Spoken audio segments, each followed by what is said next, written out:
In the name of Allah, the most beneficent and the most merciful. Dear students and followers, आज एक इंतहाई अहम concept लेके आपके साथ रिलेशन इन ए सेट। सबसे पहले तो आप ये देखें कि आप ये सोच रहे होंगे कि ये एक सिंपल सा कॉन्सेप्ट है, लेकिन आप इस वीडियो को कंप्लीट अगर देखेंगे तो आप इसमें आपको ये फील होगा कि बहुत सारी ऐसी चीज़ें थी जो आपको पहले नहीं पता थी और वो अब आपने इस वीडियो से सीखी हैं। इस वीडियो को आप अगर स्किप करेंगे, स्क्रॉल करेंगे तो आपको बिल्कुल भी समझ नहीं आएगी। कॉन्सेप्ट अगर आपने लेना है तो इस वीडियो को आपने कंप्लीट देखना है और ये वीडियो बिल्कुल शॉर्ट होगी। इंशाल्लाह मैं इस वीडियो को 5 मिनट्स के अंदर कवर करने की कोशिश करूँगा ताकि आप लोगों को बोरियत ना हो। जी, तो स्टार्ट करते हैं। Relation in A set. हम नेक्स्ट स्लाइड पे चलते हैं। What is a relation?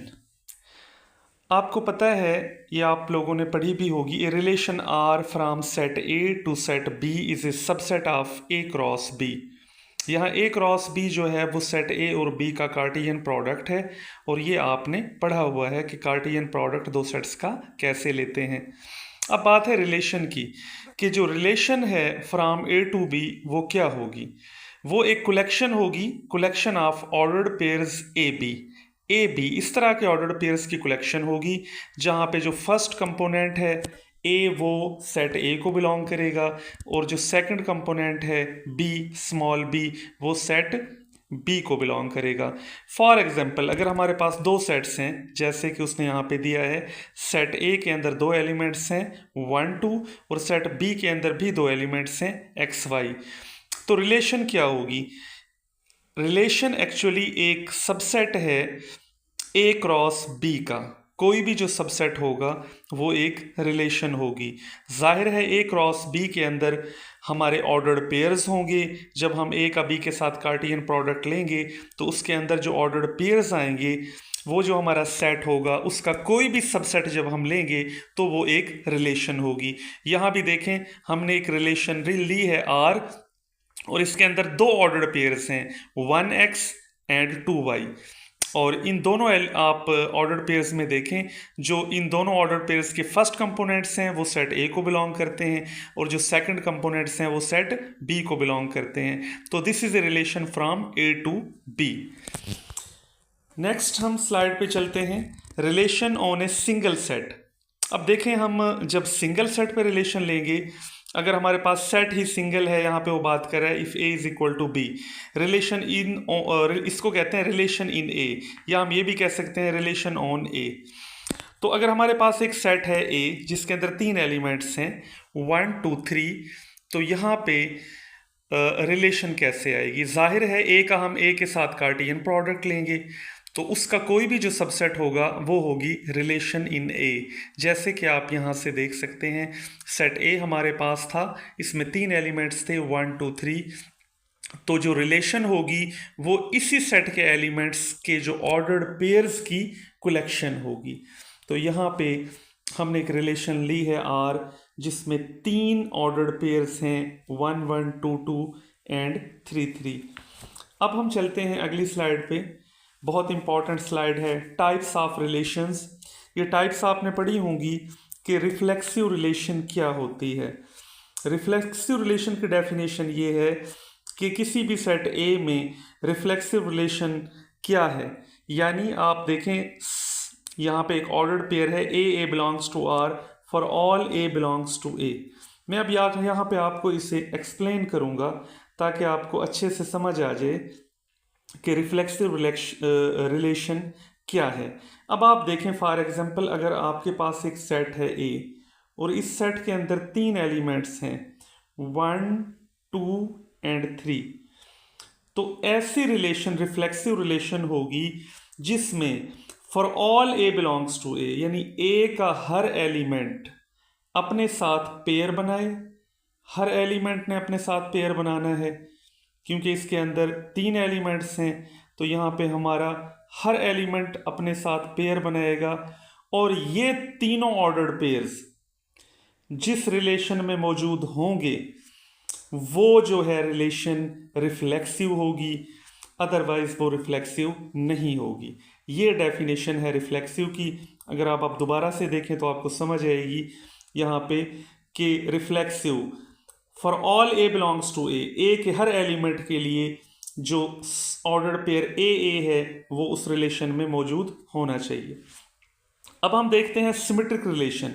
Symmetric relation क्या है कि अगर हमारे पास आप देखें इफ अगर ऑर्डर्ड पेयर ए बी उस आर को बिलोंग करता है तो फिर देन बी ए, यानी उनके कंपोनेंट्स की हम प्लेस चेंज कर दें, सेकंड कंपोनेंट पहले लिख दें और फर्स्ट कंपोनेंट बाद में लिख दें, तो बी ए भी अगर उस रिलेशन में मौजूद होगा तो तब वो सिमेट्रिक रिलेशन होगी।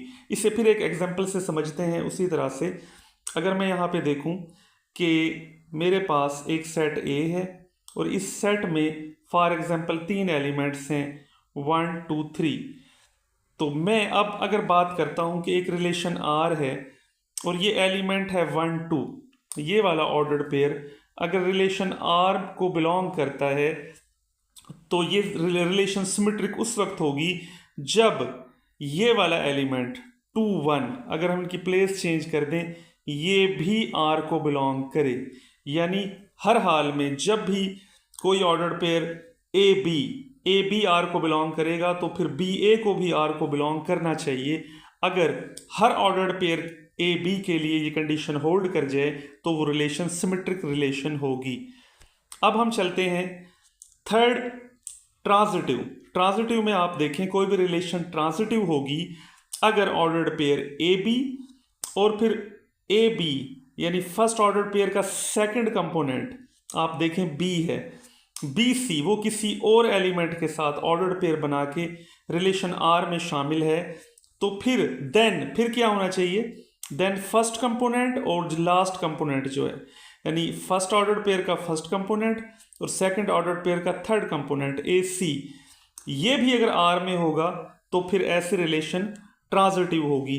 इसे भी हम एग्जाम्पल से समझते हैं।